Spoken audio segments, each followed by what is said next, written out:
Olá pessoal, esse é o 8º vídeo do canal O Bandeirante, a história do Brasil narrada como no tempo dos seus avós.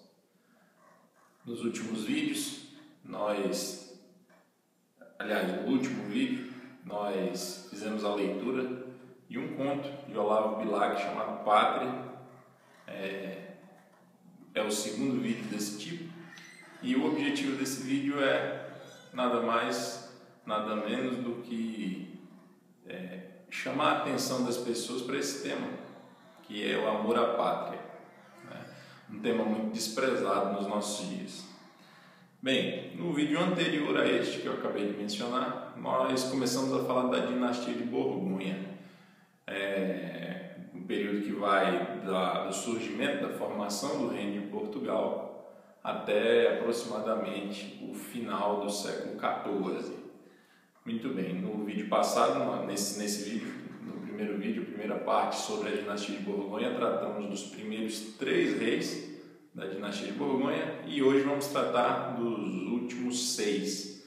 Vai ficar um vídeo um pouquinho mais longo, mas é bom que nós encerramos esse assunto e na próxima aula podemos começar a dinastia de Avis, ok? Espero que gostem. Vamos manter aquela tecnologia que usamos no vídeo passado e, enfim, aos poucos vamos tentando dar mais qualidade aos vídeos. Então, minha imagem vai sair agora e vocês vão ficar aí com as imagens dos nossos slides moderníssimos aí. Um abraço. Bem, pessoal, dando continuidade aí a nosso estudo sobre a história de Portugal, essa nossa visão panorâmica, vamos hoje prosseguir e encerrar a exposição aí dos principais fatos que marcaram a dinastia de Borgonha. Temos 6 reis aí para cobrir hoje, obviamente vendo apenas os principais fatos e acontecimentos de cada um, ok? Muito bem, já vamos com esse conteúdo de hoje nos aproximarmos do final do século XIV, ficando aí a menos de 150 anos da época do descobrimento propriamente, ok?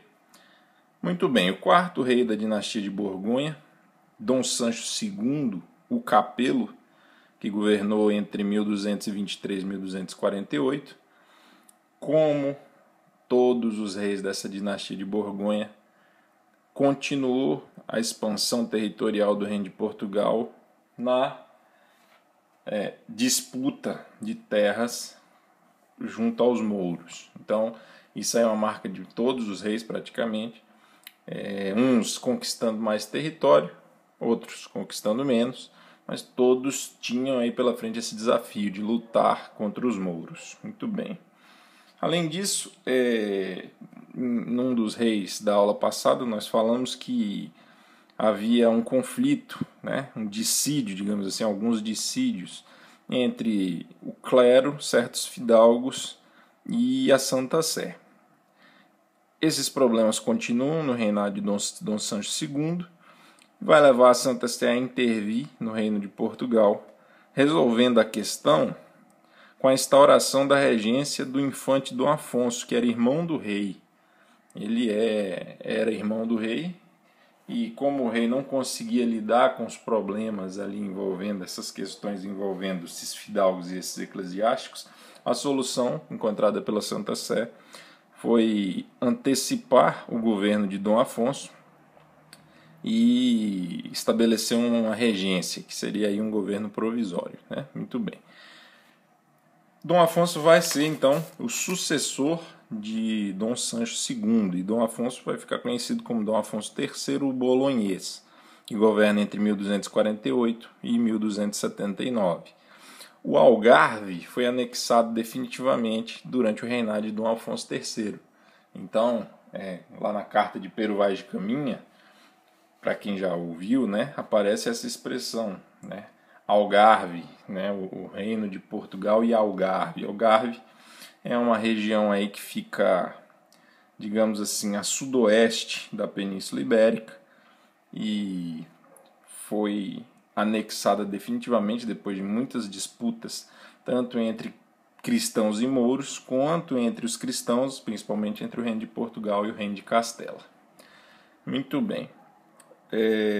Com a anexação do Algarve, Dom Afonso III integralizou o território continental de Portugal. Então, o território de Portugal que conhecemos hoje fica formado aí, tá? No final aí de meados para o final do século XIII, durante o reinado de Dom Afonso III. Obviamente que o território de Portugal ainda vai crescer mais em outros continentes e também através das ilhas do Atlântico que vão sendo anexadas ao território português, não ao território propriamente dito, mas passam a ser possessões de Portugal.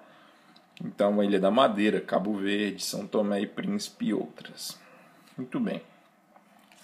Sucedendo Dom Sancho III, aliás, Dom Afonso III, temos um rei muito importante aí para a história de Portugal, que é Dom Dinis, o pai da pátria, que governa entre 1279 e 1325. Muito bem, temos aí vários fatos para mencionar durante o governo dele. Primeiro que ele era um intelectual, ok? Ele, com certeza, é um dos grandes reis, se não o maior rei aí do período da dinastia de Borgonha. O clero português, seguindo aí uma tendência da época, aí, estamos falando aí do período do nascimento das universidades na Europa, o clero tinha a ideia de criar um estudo geral, que era uma instituição de ensino, muito parecida com o que a gente conhece por universidade. O rei abraça essa ideia e, posteriormente, transforma esse estudo geral na Universidade de Lisboa, que posteriormente vai ser transferida para Coimbra e vai ser a Universidade de Coimbra, ok? Além disso, ele também ficou conhecido como o lavrador, já que ele dava títulos nobiliárquicos, títulos de nobreza, às pessoas que investiam na agricultura. Então, com isso, ele incentivou muito o desenvolvimento da agricultura em Portugal. Títulos nobiliárquicos arquiduque, grão-duque, duque, visconde, barão, enfim, outros menos conhecidos como escudeiro, cavaleiro, era esse tipo de títulos que ele concedia. Além disso, eu escrevi errado aqui, acabei de perceber, ele mandou plantar, ok? Mandou plantar o pinhal de Leiria e esgotou pântanos e alagadiços. Então, Portugal tem um lugar em Portugal chamado Pinhal do Rei, o Mata Nacional de Leiria, que é um território enorme lá, com mais de 10 mil hectares, que foi... Há uma discussão, não se sabe se ele foi realmente plantado e iniciado por Dom Dinis, mas foi consolidado, digamos assim, se expandiu e adquiriu uma feição parecida com a que tem hoje durante o governo de Dom Dinis, ok? Então aí o Pinhal de Leiria, muito bem.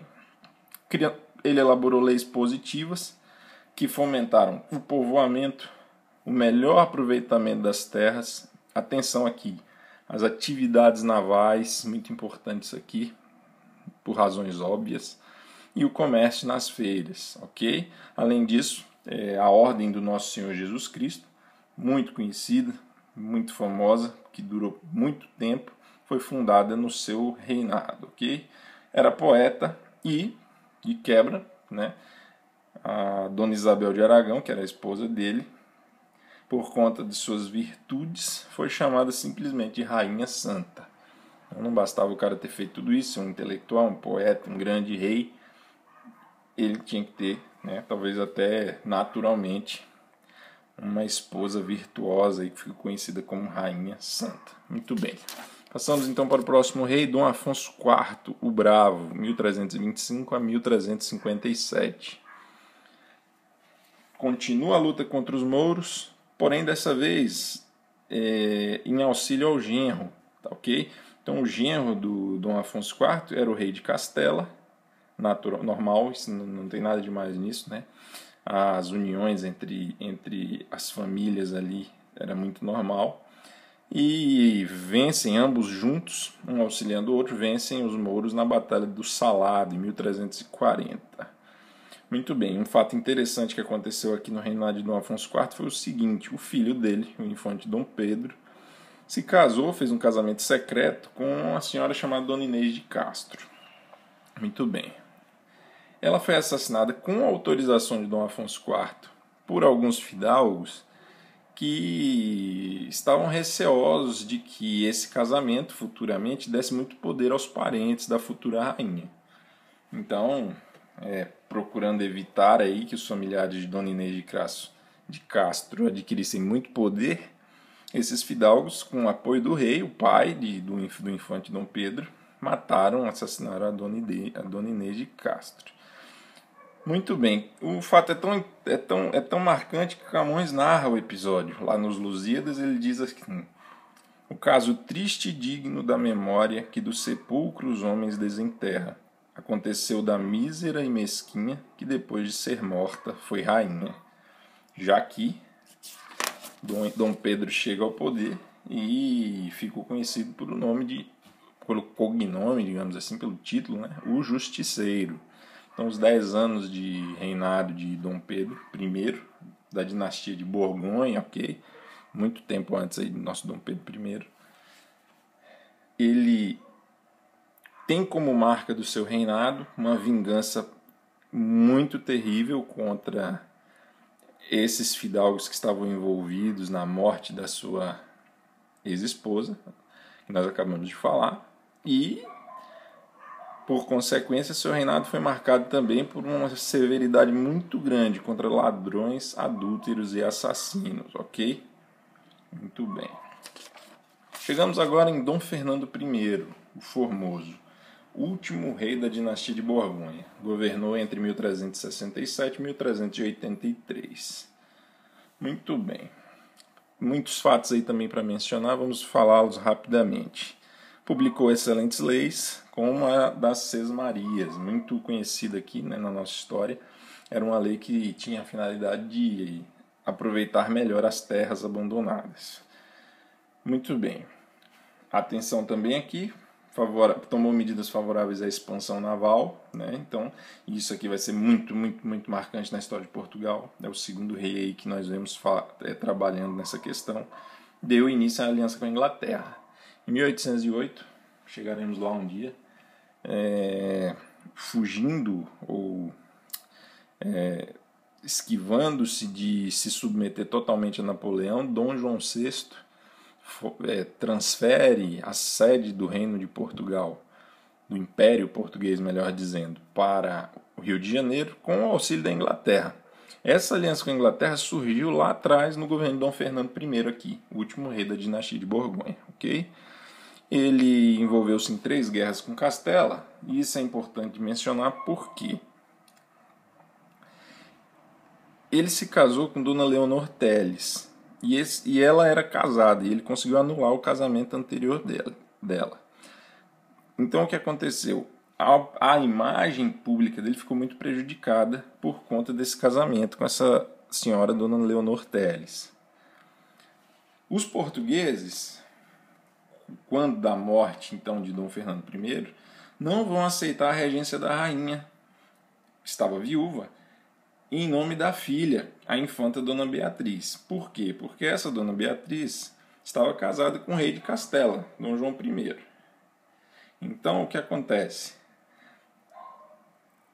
Por não aceitarem a regência da rainha viúva,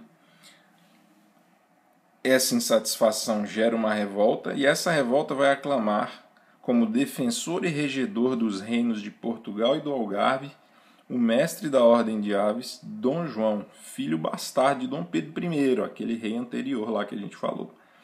Esse Dom Pedro I vai fundar uma nova dinastia que nós vamos ver na próxima aula, que é a dinastia de Aves, ou de Avis. Muito bem, pessoal. Eu sei que foi corrido, o objetivo desses vídeos é apenas dar um panorama da história de Portugal. Espero que tenham gostado, espero que tenha ficado claro, e até o próximo vídeo. Obrigado, hein?